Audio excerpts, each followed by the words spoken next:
नमस्कार दोस्तों, स्वागत है आपका आज की क्लास में जिसमें हम कवर करने वाले हैं 25 मोस्ट इम्पॉर्टेंट जियोग्राफी के क्वेश्चन को, जो कि कई एग्जाम में पूछे गए क्वेश्चंस हैं। जैसा कि आपको पता होगा, ये हमारा 5वां सेट है। अगर आपने अभी तक 4 सेट पीछे नहीं देखा है तो आप प्ले लिस्ट में जाके उन 4 सेट को देख लीजिए। ये क्लास बहुत ही इंपॉर्टेंट होने वाली है, आप क्लास में शुरू से अंत तक बने रहिएगा। और इस क्लास से बनने वाले जितने भी क्वेश्चन होंगे हम उनको भी इन क्लास में देखते चलेंगे। पहले क्वेश्चन से देखेंगे, निम्नलिखित में पृथ्वी का प्राकृतिक उपग्रह है, बताएंगे आप आर्यभट्ट, रोहिणी, चंद्रमा या मंगल। तो बताएंगे इनमें से पृथ्वी का प्राकृतिक उपग्रह कौन सा है। तो ऑप्शन सी आपका राइट आंसर हो जाएगा चंद्रमा। चंद्रमा जो है पृथ्वी का एक प्राकृतिक उपग्रह है। इसके लिए आर्यभट्ट आप ध्यान देंगे कि आर्यभट्ट जो है एक कृत्रिम उपग्रह है। किस कौन सा उपग्रह था, बताएंगे ये कृत्रिम उपग्रह है जो भारत के द्वारा भेजा गया था, इसको आप ध्यान रखेंगे। इसके अलावा अगर आपसे पूछ लेता है कि सबसे पहला कृत्रिम उपग्रह कौन था जिसको पृथ्वी की कक्षा में भेजा गया, तो आप बताएंगे स्पुतनिक फर्स्ट। कौन सा, स्पुतनिक फर्स्ट जो है सबसे पहला कृत्रिम उपग्रह है। और भेजने वाला कौन था, तो आप बताएंगे सोवियत संघ। कौन था, सोवियत संघ जो है इसको भेजने वाला था। और कब भेजा था, तो आप बताएंगे 4 अक्टूबर 1957 को। 4 अक्टूबर 1957 को इसको प्रक्षेपित किया गया था, आप भी इसको ध्यान रखेंगे। इसके अलावा अगर आपसे पूछ लेता है कि अभी तक कितने कृत्रिम उपग्रह इसमें प्रक्षेपित किए जा चुके हैं, तो आप बताएंगे कि 31 दिसंबर 2022 के अनुसार अब तक 6718 जो है कृत्रिम उपग्रह पृथ्वी कक्षा में प्रक्षेपित किए जा चुके हैं। इनको आपको ध्यान रखना है। निम्न में से किसने पहली बार कहा कि पृथ्वी गोल है, कापरनिकस, स्ट्राबो, अरस्तु या इनमें से कोई नहीं। तो बताएंगे आप लोग इसका राइट आंसर कौन सा होगा। तो ऑप्शन सी आपका राइट आंसर हो जाएगा अरस्तु। किसने कहा था, तो बताएंगे अरस्तु ने कहा था। और किसने कहा था, उनकी एक बुक है। कौन सी बुक है, तो आप बताएंगे ऑन द हिवेन। कौन सी, ऑन द हिवेन उनकी एक बुक है जिनमें उन्होंने कहा था कि पृथ्वी जो है गोल है। इसको आपको ध्यान रखना है। नेक्स्ट क्वेश्चन है, निम्न में से सौरमंडल का सबसे छोटा उपग्रह है, फोबोस, डिमोस, लेडा या फाइडेलिया। तो ऑप्शन बी आपका राइट आंसर हो जाएगा डिमोस। कौन सा, डिमोस जो है सौरमंडल का सबसे छोटा उपग्रह है। ये जो फोबोस डिमोस आपको पूछता है किसके उपग्रह है, तो आप बताएंगे मंगल के। किसके हैं, तो आप बताएंगे मंगल ग्रह के ये उपग्रह हैं, इनको भी ध्यान रखेंगे।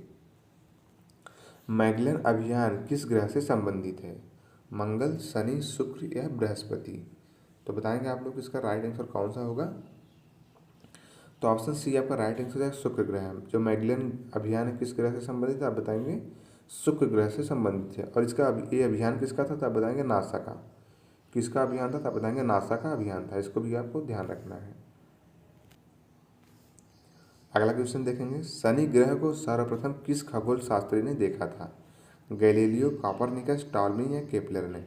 तो बताएंगे सर्वप्रथम किसने देखा था।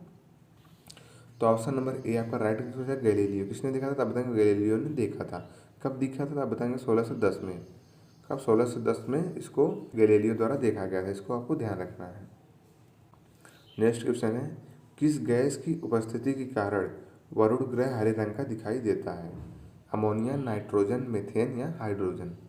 तो बताएंगे आप इसका राइट आंसर। तो ऑप्शन नंबर सी आपका राइट आंसर हो जाएगा मीथेन। कौन सी गैस की उपस्थिति के कारण, तो आप बताएंगे मीथेन गैस की उपस्थिति के कारण वरुण जो है हरे रंग का दिखाई देता है। अगला क्वेश्चन है, पृथ्वी से दिखने वाला चंद्रमा की सतह उसकी कुल सतह का कितना प्रतिशत है। बताएंगे जो चंद्रमा हमको दिखता है यहाँ से वो कुल सतह का कितना प्रतिशत है। तो बताएंगे आप लोग इसका राइट आंसर कौन सा होगा। तो ऑप्शन नंबर बी आपका राइट आंसर हो जाएगा 59%। कितना प्रतिशत है, तो बताएंगे 59% है जो हम देख सकते हैं। इसके अलावा 40% जो है हम इसको अपनी आंखों से नहीं देख पाते हैं। इसको भी आप ध्यान रखेंगे। पृथ्वी एवं चंद्रमा के बीच स्थित अंतरिक्ष को किस नाम से जाना जाता है, अंतर अंतरिक्ष, बाह्य अंतरिक्ष, सिसलूनर या इनमें से कोई नहीं। तो बताएंगे आप इसका राइट आंसर कौन सा होगा। तो ऑप्शन नंबर सी आपका राइट आंसर है सिसलूनर। किस नाम से जाना जाता है, आप बताएंगे जो चंद्रमा और पृथ्वी के बीच का अंतरिक्ष है उसको सिसलूनर के नाम से जाना जाता है। मोस्ट इंपॉर्टेंट क्वेश्चन, इसको आप जरूर मार्क करिएगा। अगला क्वेश्चन है, सर्वप्रथम खोजा गया क्षुद्र ग्रह कौन सा है, सेरेस, पलास, जूनो या वेस्टा। तो बताएंगे सर्वप्रथम कौन सा क्षुद्र ग्रह खोजा गया था। तो ऑप्शन नंबर ए आपका राइट आंसर है सेरेस। कौन सा ग्रह था, आप बताएंगे सेरेस ग्रह को, क्षुद्र ग्रह को सर्वप्रथम खोजा गया था। इसको ध्यान रखेंगे। अगर आपसे कभी पूछ लेता है कि कब खोजा गया, तो बताएंगे 19 में 1819 में इसको खोजा गया था। इसको आपको ध्यान रखना होगा।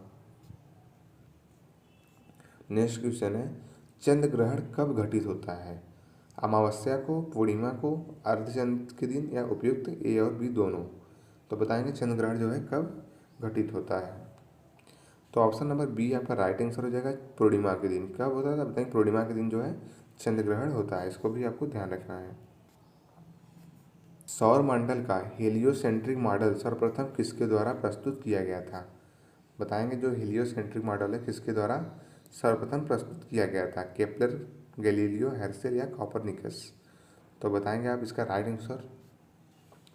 तो ऑप्शन नंबर डी आपका राइट आंसर हो जाएगा कोपरनिकस। किसके द्वारा था? बताएंगे कोपरनिकस के द्वारा सर्वप्रथम हेलियोसेंट्रिक मॉडल को प्रस्तुत किया गया था।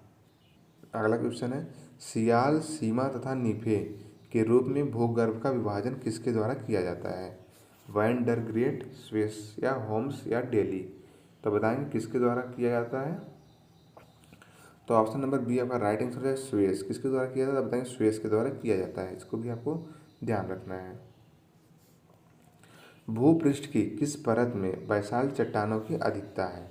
सियाल, सीमा या नीफे या इनमें से कोई नहीं? तो बताएंगे इनमें से किस में बैसाल्ट चट्टानों की अधिकता है? तो ऑप्शन नंबर बी आपका राइट आंसर हो जाएगा सीमा। किस में? तो बताएंगे सीमा में बैसाल्ट चट्टानों की अधिकता है। इसको आप ध्यान रखेंगे। पृथ्वी के केंद्र में पाए जाने वाला चुंबकीय पदार्थ कौन सा है? ग्रेफाइट, बैसाल्ट, निकेल या डायोराइट? तो बताएंगे आप इसका राइट आंसर कौन सा होगा? तो ऑप्शन नंबर सी आपका राइट आंसर होगा निकेल। कौन सा पाया जाता है? तो बताएंगे पृथ्वी के केंद्र में जो चुंबकीय पदार्थ है निकेल होता है। इसको आपको ध्यान रखना है। स्थल मंडल की मोटाई भूकंपित तरंगों के आधार पर कितनी मापी गई है?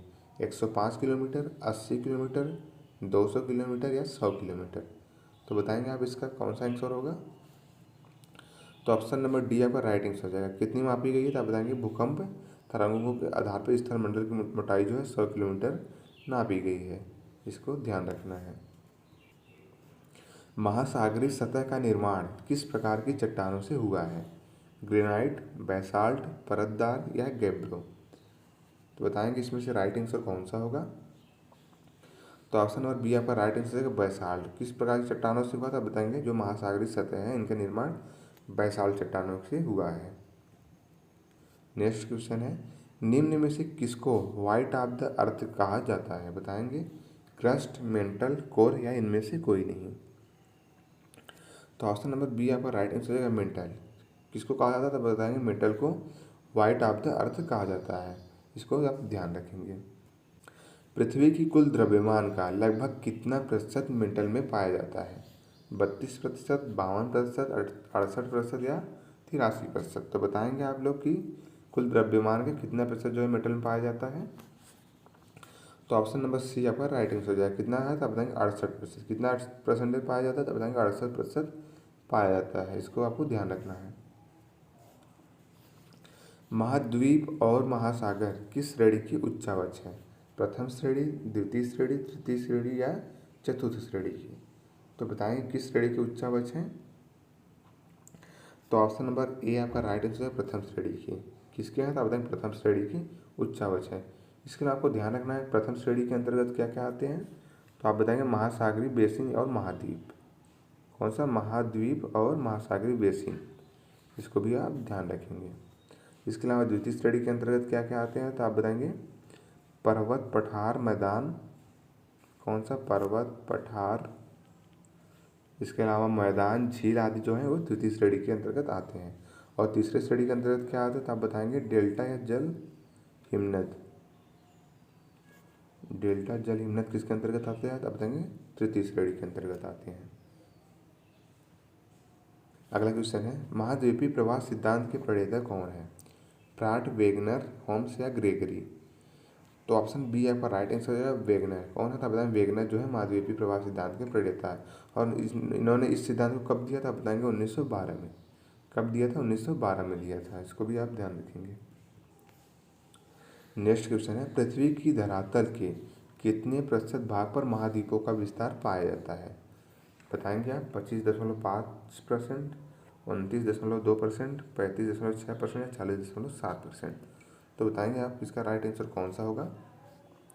तो ऑप्शन बी आपका राइट आंसर हो जाएगा 29.2%। कितने पाया जाता है बताएंगे, 29.2% पर पाया जाता है। नेक्स्ट क्वेश्चन है, प्लेट विवर्तनिकी सिद्धांत किस वर्ष प्रस्तुत किया गया था? 1875 में, 1965 में, 1960 में या 1975 में? तो ऑप्शन नंबर सी आपका राइट आंसर हो जाएगा 1960 में। किस वर्ष? तो आप बताएंगे 1960 में प्रस्तुत किया गया था। किसके द्वारा? तो आप बताएंगे डब्ल्यू जे मॉर्गन। किसके? डब्ल्यू जे मॉर्गन के द्वारा प्रस्तुत किया गया था। इसको भी आप ध्यान रखेंगे। भूमध्य रेखा से उत्तर या दक्षिण किसी दिए गए स्थान की कोणीय दूरी क्या कहलाती है? अक्षांश, प्रधान देशांतर, देशांतर या इनमें से कोई नहीं। तो ऑप्शन ए आपका राइट आंसर हो जाएगा क्या कहलाती है? तो आप बताएंगे अक्षांश। जो उत्तर या दक्षिण की दूरी है, कोणीय दूरी, इसको क्या कहते हैं? आप बताएंगे अक्षांश कहते हैं। इसको ध्यान रखेंगे। नेक्स्ट क्वेश्चन देखेंगे, ध्रुवों की तरफ जाने पर अक्षांश रेखाओं के व्यास की प्रगति कैसी होती है? स्थिर रहती है, घटती है, बढ़ती है या पहले घटती है पुनः बढ़ती है? तो बताएंगे आप लोग इसका राइट आंसर कौन सा होगा। तो ऑप्शन बी आपका राइट आंसर है घटती है। जो ध्रुव है, ध्रुव की तरफ जाने पर अक्षांश रेखाओं का व्यास है वो घटता है। वह काल्पनिक रेखा जो पृथ्वी को दो भागों में बांटती है क्या कहलाती है? कर्क रेखा, भूमध्य रेखा, मकर रेखा या इनमें से कोई नहीं? तो ऑप्शन नंबर बी आपका राइट आंसर हो जाएगा भूमध्य रेखा। क्या कहलाती है? तो आप बताएंगे भूमध्य रेखा कहलाती है। लास्ट में आपका टेस्ट क्वेश्चन है, एक देशांतर से दूसरे देशांतर के बीच कितना समयांतराल होता है? तो इस क्वेश्चन का आंसर आप लोग कमेंट बॉक्स में देंगे और आप ये भी बताएंगे 25 में से आपने कितना स्कोर सही किया है। क्लास अगर आपको अच्छी लगी तो कृपया लाइक और शेयर जरूर करिएगा। थैंक यू, धन्यवाद, जय हिंद।